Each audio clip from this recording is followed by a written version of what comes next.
नमस्कार दोस्तों, मैं अजय कुमार लिटिल गो चैनल में आपका स्वागत है। दोस्तों, आज हम आधुनिक भारत से संबंधित पार्ट 17 वीडियो लेकर आए, जिसमें कंपनी के अधीन गवर्नर जो है, बंगाल में गवर्नर जनरल जो पद हुआ उसके बारे में हम इससे पहले हम लॉर्ड कर्नवालिस की चर्चा किए थे। लॉर्ड कर्नवालिस की 1805 में मृत्यु हो गई थी, जिसको गाजीपुर उत्तर प्रदेश में दफना दिया गया था। उसके बाद जो है लॉर्ड कर्नवालिस के बाद आए sir George Barlow. Sir George Barlow जो है 1805 से 1807 तक भारत के बंगाल के governor general sir George Barlow रहे। 2 वर्षों तक इसने अपना कार्यभार संभाला और इसी के शासनकाल में वेल्लोर वर्तमान में कहाँ पड़ता है? वेल्लोर वर्तमान में तमिलनाडु में पड़ता है। वेल्लोर में विद्रोह हुआ 1806 में। वेल्लोर में विद्रोह हुआ, महत्वपूर्ण घटना वेल्लोर की विद्रोह जो घटना हुई 1806 में, किसके शासनकाल में हुआ था? तो सर जॉर्ज बार्लो के शासनकाल में हुआ था, जो 1805 से 1807 तक बंगाल के गवर्नर जनरल थे।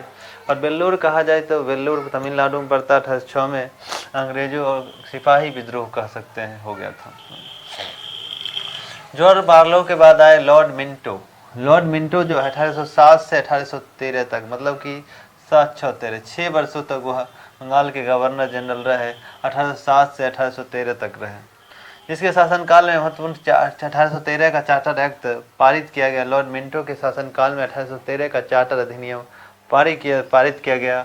और इसी के शासनकाल में लॉर्ड मिंटो के शासनकाल में अमृतसर की संधि हुई। कब? 25 अप्रैल 1809 को। 25 अप्रैल 1809 को अमृतसर की संधि हुई, जिसमें किसके बीच? अंग्रेज और महाराजा रणजीत सिंह के बीच हुआ। अंग्रेज की तरफ से नेतृत्व चार्ल्स मैटकॉफ ने किया था। अंग्रेज की तरफ से अमृतसर की संधि में अंग्रेज की तरफ से चार्ल्स मैटकॉफ थे और उधर रणजीत सिंह था। अमृतसर की संधि अमृतसर रणजीत सिंह कह सकते हैं। और बात करें कि उसके बाद अगर कहा जाए, लॉर्ड मिंटो के बाद लॉर्ड हेस्टिंग्स गवर्नर बने। 1813 से 1823 तक लॉर्ड हेस्टिंग्स बने। मिंटो के बाद कौन आए? लॉर्ड हेस्टिंग्स 1813 से 1823 तक पद पे बने रहे। लॉर्ड हेस्टिंग्स के अगर महत्वपूर्ण घटना कहे तो आंग्ल नेपाल युद्ध हुआ। आंग्ल नेपाल युद्ध जो है 1814 से 16 के बीच, प्रथम आंग्ल नेपाल युद्ध 1814 से 16 के बीच, मतलब कि आंग्ल नेपाल गोरखा और अंग्रेज के बीच। नेपाल के सैनिक को गोरखा कहा जाता था, तो गोरखा और अंग्रेज के बीच हुआ था। और गोरखा की तरफ से नेतृत्व अमर सिंह थापा कर रहे थे। गोरखा की तरफ से नेतृत्व कहा जाए तो अमर सिंह थापा कर रहे थे। और यह अमर सिंह थापा अंग्रेज के सामने आत्मसमर्पण किए और मार्च 1816 में संगौली के संधि के तहत प्रथम आंग्ल नेपाल युद्ध 1814 से 16 के बीच चला। 1816 में मार्च 1816 में आंग्ल नेपाल युद्ध समाप्त हुआ।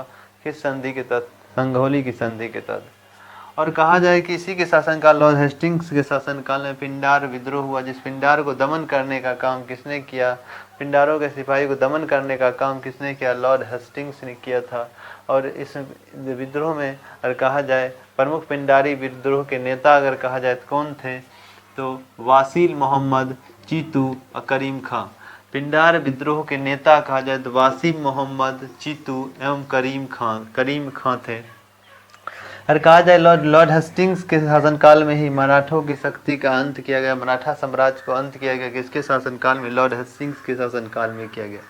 भारत में लगे प्रेस प्रतिबंध, जो भारत में प्रेस पर जो प्रतिबंध लगाया गया था उसको हटा दिया गया। प्रेस पे प्रतिबंध हटा दिया गया और प्रेस के मार्गदर्शन तो कुछ नए नियम बनाकर प्रेस को चालू किया गया। किसके शासनकाल में? लॉर्ड हेस्टिंग्स के शासन, कुछ नियम बनाकर। और अगला इसमें काम हुआ टेनेंसी एक्ट, जिसको 1822 के एक्ट कहते हैं। टेनेंसी एक्ट जिसको हम काश्तकारी अधिनियम कहते हैं, जिसको 1822 में लॉर्ड हेस्टिंग्स के शासनकाल में पारित किया गया। इस टेनेंसी एक्ट के तहत क्या होता था?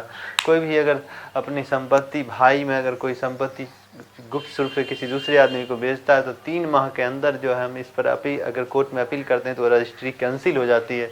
इस टेनेंसी एक्ट के तहत 1822, क्योंकि वह ज़मीन पहले जो है उसके भाई, उसको पूछा जाता है तब दूसरे आदमी को बेच सकते हैं।